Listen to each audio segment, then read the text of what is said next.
Merhaba arkadaşlar, kanalıma hoş geldiniz. Keyfiniz bol olsun. Bugün size begonyalarla geldim ve begonyaların hepsini bir araya getirdim.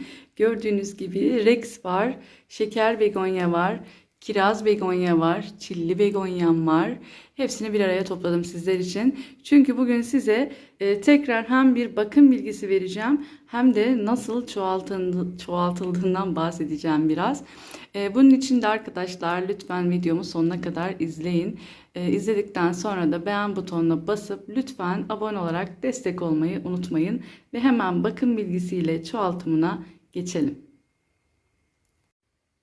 Birinci kural konum arkadaşlar. Hep söylüyorum, bir çiçek eve geldiğinde ilk konumlandıracağınız yer önemli. Hep söylüyorum, tekrar söyleyeceğim. Saksı değişimini de hemen yapmıyoruz. Önce çiçeğimizin nereden hoşlandığını tespit ettikten sonra bu 15 gün sürebilir, 20 gün sürebilir. Ondan sonra saksı değişimini gerçekleştiriyoruz. Neden? Şoka girmemesi için. Evet, çilli begonyalarımız, kiraz begonyalarımız, şekerimiz, Rex begonyamız yani yaprak güzelimiz nasıl bir yerden hoşlanır, size biraz ondan bahsedeyim.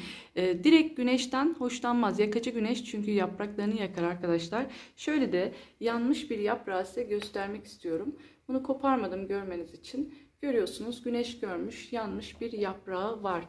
Ne yapıyoruz o zaman? Perde arkası güneşten faydalanmasını sağlıyoruz. Ya da yakıcı olmayan gelgeç bir güneş olabilir arkadaşlar. Biliyorsunuz zaten begonyalar iç mekan çiçeği ama tabii bahar aylarında, yaz aylarında yine fazla yakıcı güneş almayan yere dışarıda balkonlarınızda da konumlandırabilirsiniz.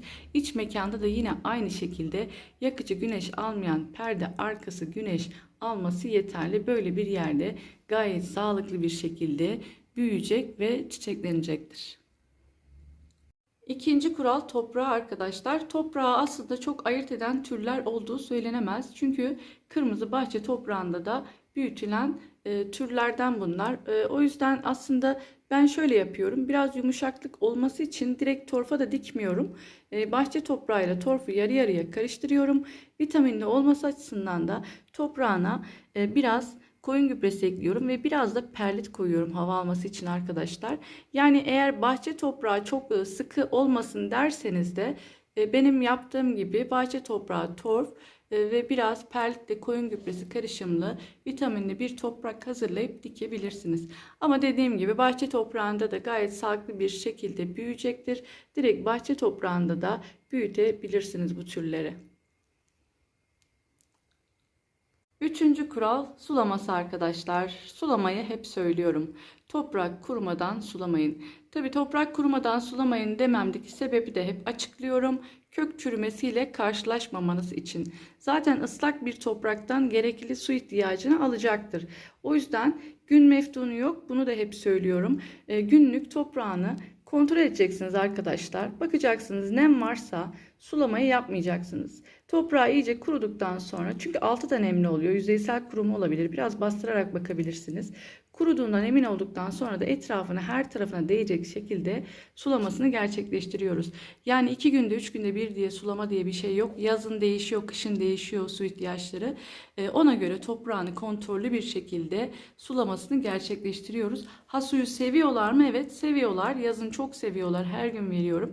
Ama kışın şu an mesela 4 günde 5 günde 1'e düştü. O yüzden de yine kontrol edip yazında kışında toprak kurumuşsa suluyoruz arkadaşlar. Gelelim çoğaltımına. Aslında çoğaltımı çok kolay olan türlerden bir tanesi de begonyalar arkadaşlar.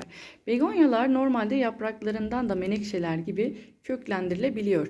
Ama ya da kökten ayırma yöntemiyle de çoğaltabilirsiniz. Ya da daldan suda bekleterek köklendirdikten sonra yine çoğaltımını gerçekleştirebilirsiniz. Size şöyle örnek de göstereceğim aslında. Mesela şurada kiraz begonyalarım var. Bakın arkadaşlar, köklenmiş durumdalar. Kiraz begonyalarımı üretime geçirdim. Şu an köklenme aşamasındalar. Şunları da göstereyim size. Pardon. Şurada da şeker begonyamı budadım. Tabi bu daha yeni budadım. Bu da 15-20 güne kadar yavaş yavaş ufaktan bakın başlamış zaten köklenmeye. ufaktan yavaş yavaş köklenmeye başlayacaktır.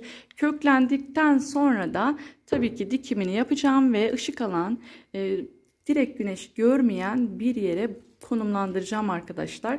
Bunu da yine aynı şekilde köklenmiş dikebilirim artık. Işık alan ama güneş almayan direkt bir yere konumlandırıyoruz. Şurada da kopan yapraklar, altlardan yaprakları temizlemiştim. Köklenmesi için bıraktım. İsterseniz begonya yapraklarınızı da köklendirip menekşeler gibi tıpkı çoğaltıma geçirebilirsiniz.